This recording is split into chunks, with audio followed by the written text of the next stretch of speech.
Hi friends, welcome to Lakshmi Bhagya channel. ఈవేళ నేను గారెల tiffin చేస్తున్నానండి.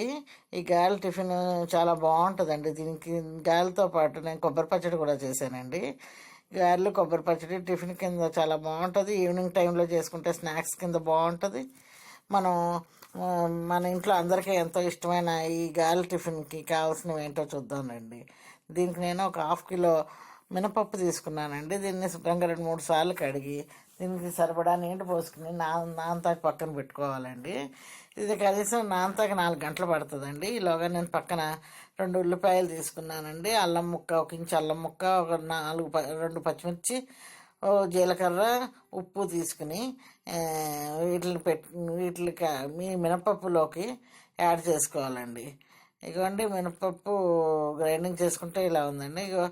కట్ చేసుకున్న ఉల్లిపాయ ముక్కలు తీసుకుని నేను ఈ గ్రైండర్లో మినపప్పుని, పచ్చిమిర్చి, అల్లం, జీలకర్ర వేసుకున్నాను కదండి. వీటిని బాగా గ్రైండింగ్ చేసుకున్నా కానీ వీటికి కట్ చేసి పెట్టుకున్న ఉల్లిపాయ ముక్కలు కూడా యాడ్ చేసుకున్నానండి. ఇదిగోండి మొత్తం ఇదప్పటికి ఇలా ఉంటుందండి. కలుపుకొని దీంట్లోకి నేను ముందుగా ఒక కడాయి పెట్టుకున్నా. నూనె వేడెక్కే కానీ దాంట్లోకి చిన్న చిన్న ముద్దల కింద చేసుకుని మనం ప్లాస్టిక్ కవర్లో గారెల షేప్లో చేసుకుని మూకుళ్ళు వేసుకుని ఒక వాయి వేసుకుని బాగా వేగే కానీ గోల్డెన్ బ్రౌన్ కలర్లోకి వచ్చేదాకా వేపుకోవాలండి.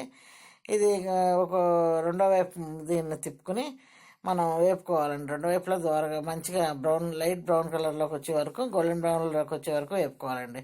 ఇదిగోండి ఒక వాయి అయిపోయింది. ఇంకో వాయి కూడా అలాగే వేసుకోవాలండి. మనం ఇంట్లో 4 ఉంటే ఒక 3-4 వాయిలు వేసుకుంటే మన అందరికీ సరిపోతుందండి. ఇలా గారెలు మనం ప్రతి పండగకి కానీ గారెలు, పరవాణం కానీ, గారెలు పాయసం కానీ చేసుకుంటాం కదండి దేవుడికి నైవేద్యం పెడతాకి.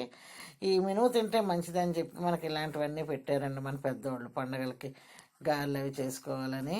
ఈ వీడియో మీకు నచ్చినట్లయితే షేర్ చేయండి, సబ్స్క్రైబ్ చేయండి, కామెంట్ చేయండి. Thank you for watching.